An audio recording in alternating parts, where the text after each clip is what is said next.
Overwatch is one of the longest lasting live services game, and over those years we have already gotten over 30 heroes and counting. Many of them were released in powerful states that forced Blizzard to nerf them, while others were completely useless and in dire need of hotfix buffs. The thing instead, no release has ever been as volatile and problematic for the game as today's video protagonist, Mauga, who came out to the game with a win rate around 62%, something that has never happened before or after. Yeah, not even Brig, the main reason Ghosts existed, released in such an absurdly broken state. It's a surprise then, especially if you're a newer player, to see that currently he's one of the least popular heroes in the entire game, and while he has seen a small resurgence in the last month, it's mostly due to him countering one of the best and most popular tanks at the moment of recording, and most likely not a lasting tendency.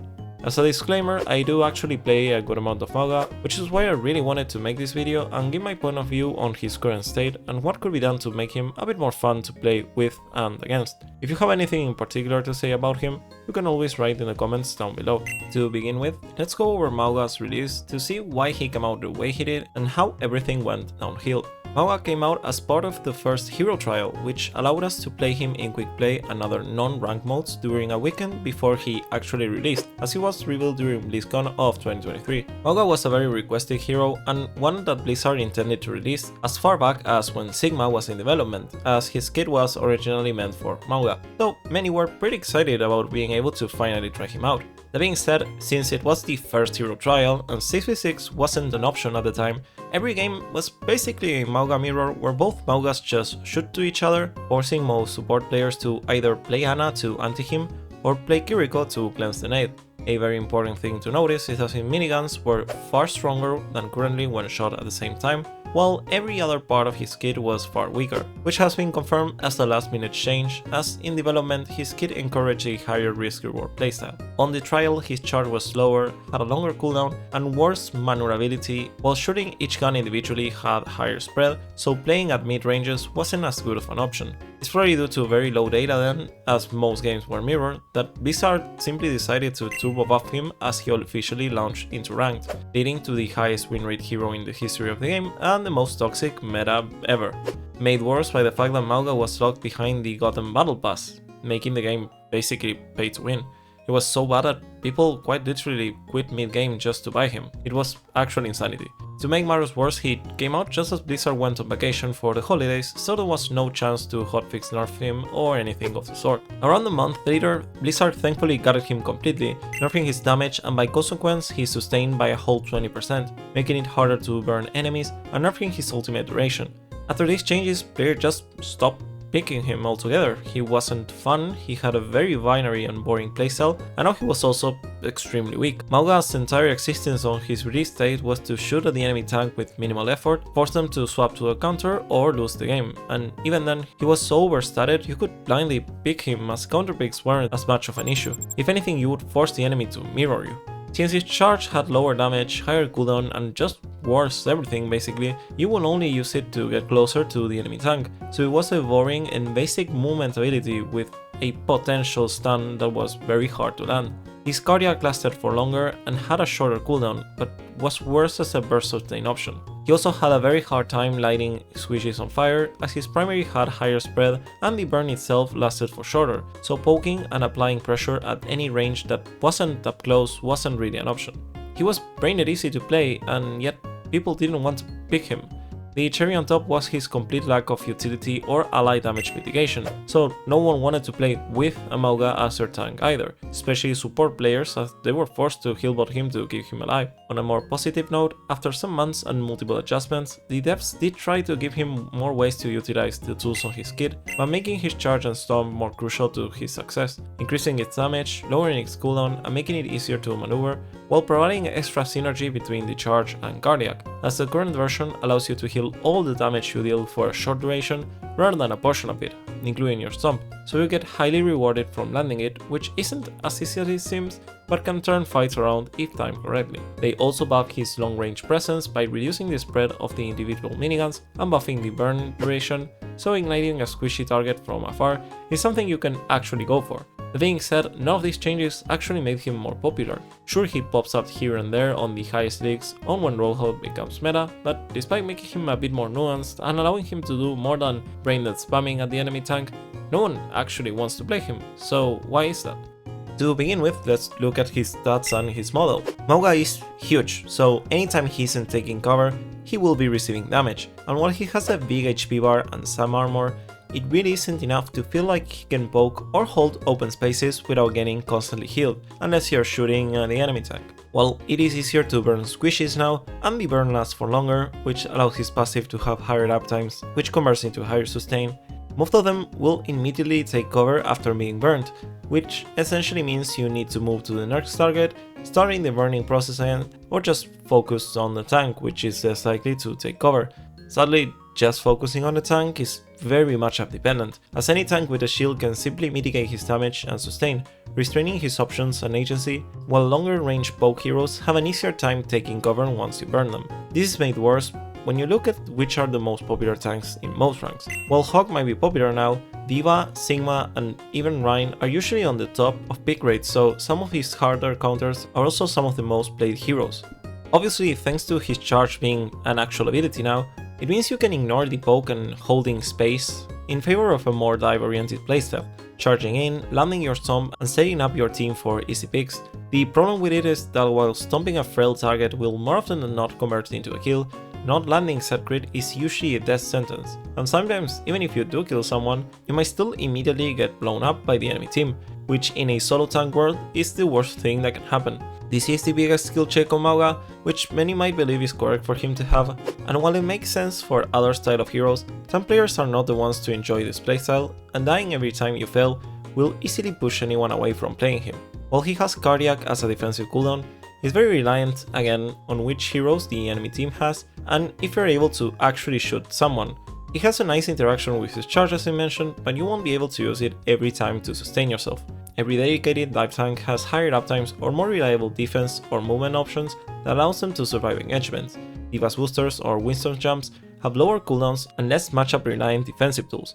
Of course, he's not a dedicated dive hero, but his gameplay loop is pretty similar to them when you remove the spamming part, but he also doesn't have enough reliable sustain or range presence to be a dedicated roll or poke tank in most games. Of course, hybrid exists, but no hybrid has to change their playstyle to this degree depending on the matchup to be effective. A D.Va player might want to play a bit more around cover or diving with the enemy team, but that's usually a situation that the D.Va player chooses, not that it is imposed on. At the end of the day, she will always find success moving around and diving isolated targets as she was designed to do. These problems aside, Mauga's charge is the best defensive tool at his disposal, as it provides 50% damage reduction as well as being a strong repositioning tool.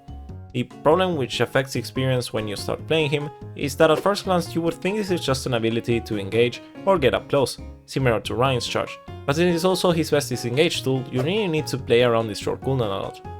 Even with all these issues, he could still see some play from dedicated players that would enjoy the particular playstyle like myself, from constantly charging from an angle to another, finding opportunities and maybe dying while doing so, learning when it's best to engage, as well as tracking some particular defensive cooldowns like many other heroes do. But since too much of his value comes directly from his weapons, and on the idea that you can constantly land your shots at the enemy, by design this makes him the most matchup reliant tank, if not hero, in the entire game, so blindly picking him isn't exactly a wise idea. This design choice causes multiple issues that have always been why he is so hated by the community. On one hand, no tank player will invest time into playing him as a blind pick, as they know they can get easily counterswap, while if the enemy doesn't counterswap, he feels completely unfair to go against. The fact that his counters are some of the most popular heroes in the entire game like I mentioned, like D.Va or Ana, makes it even worse if you want to main him, as it is more likely for the enemy team to just swap and know actually how to play some of your counters. I see this as a Mauga player, you kill an enemy support and there is a 50% chance that they instantly swap to Ana. Is it literally unplayable? No, of course not, but you live and die around your charge in those matchups, and it's not that fun to play. There is also the still existing belief that Mauga is meant to be played in automatic, and that you will win by holding both clicks, which new Mauga players will quickly discover is not true anymore and won't even care enough to read what his other abilities do. His ultimate is also a big part of these issues, while extremely powerful in a lot of situations, basically asks the player to jump in, kill themselves unless the enemy doesn't have any form to mitigate your cardiac, and leaving your team to kill the trapped players. Obviously this doesn't happen every time and you can usually just trap 1 or 2 enemies and at the very least isolate them for some time, but a new player won't actually understand this and will die a lot on their first games. Again, it is powerful, but it isn't what most players want in a tank. Another huge problem he has is his complete lack of value against high ground or verticality.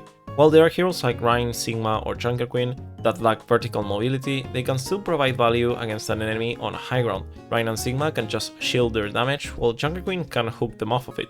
Mauga can just ignore them or rotate with his charge, but he can't interact with anybody above him reliably. Again, you can shoot at them and light them on fire, but they will just take cover, leaving you with no sustain and exposed to the rest of his team. No other tank has these situations where the agency is on the enemy more often than not, and since 5v5 is the main game mode, you don't have access to another tank to cover for that weakness. Overall, I have seen him being more popular in CP6 due to being able to have another tank to cover for this and his other weaknesses, but since it doesn't seem it will become the main mode anytime soon, we still have to take a look in ways to fix some of the tanks that really suffer from playing solo. He's too volatile and unreliable, but due to how toxic and problematic the reliable parts of his kit are, which is basically the absurd sustain he used to have, this is the best way to balance his kit currently. You can't really buff Cardiac or his passive so he has better sustain options, cause you simply make him even stronger against Hog or Ram. You can't buff his damage again, cause you just make him better against those heroes, forcing them to swap and leading into very problematic counter-swap heavy metas. You could potentially buff his charge, but it already deals so much damage, buffing it more would almost make it an actual one-shot, which I can say is not how you want to buff him. You could buff his range, but unless they give him Cassidy's levels range, he will never feel truly good at shooting from afar with his current sustain problems. He also lacks team utility, which similar to Hog makes him even more frustrating to play with or against, as he needs more selfish power to compensate.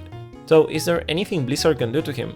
Well, yeah, I actually believe there are ways to make him healthier and more enjoyable by changing how some of his abilities function without a hard rework needed. First of all, the biggest change is to his passive, which would need to be changed to his current minor perk, Pyromaniac, which would now grant overhealth when you light an enemy on fire, but also granting 50% of the damage you deal with your charge. Basically, you would gain the same amount you do now by landing a crit stomp, but you would also gain a smaller amount on the non-crit slam damage and charge. This change would reduce his power against the tanks he can freely shoot, while making it more rewarding to burn squishies that currently just take over whenever they get burned. So you can be more flexible with your targets without getting punished. I also wanted to make him a bit less volatile in regards to his charge, so he still gains some overhealth even if you land just the shockwave portion, and making him a bit better against multiple targets. Yeah, this does make him a bit easier, but with a change to his overhealth and guns that I will show later, he'll be more rewarding for precise gunplay to compensate. For his minigun, when firing only one of them, his spread will be reduced from 0.1 to 0.08, and when firing both, it would be reduced for around 10%. This will essentially not change his interaction against tanks, while making his guns more reliable against smaller targets. No changes for his charge outside the passive change, but Cardiac will now provide Mauga with 100 overhealth on activation. The range will be increased from 10 to 14 meters, but the lifesteal conversion will go down from 100 to 80%.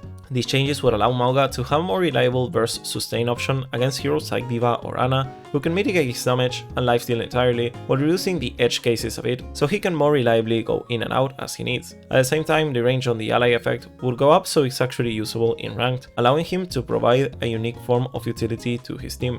This ability was a problem in the past in pro play, but the range buff wouldn't be a huge deal in coordinated play. His ult wouldn't get any changes, he now has more reliable self-sustain options, so he doesn't instantly die while using it against certain heroes. The overall hope of these changes is to retain his more high skill reward playstyle, as well as being a very versatile tank that can poke, brawl or dive based on the situation, but that doesn't feel forced into any playstyle completely based on which heroes the enemy team has. I know most players don't really like Mauga, but I assure you his kit isn't as horrible as some others and can actually be safe with a lower reliance on his gun and more reliable, useful defensive and utility options. So, do you agree with these changes? What would you do to Mauga to make him a healthier and more popular hero? I read it in the comments down below. That's all everyone, if you enjoyed the video remember to leave a like and subscribe as it helps me to make more content in the future. I hope to see you next time.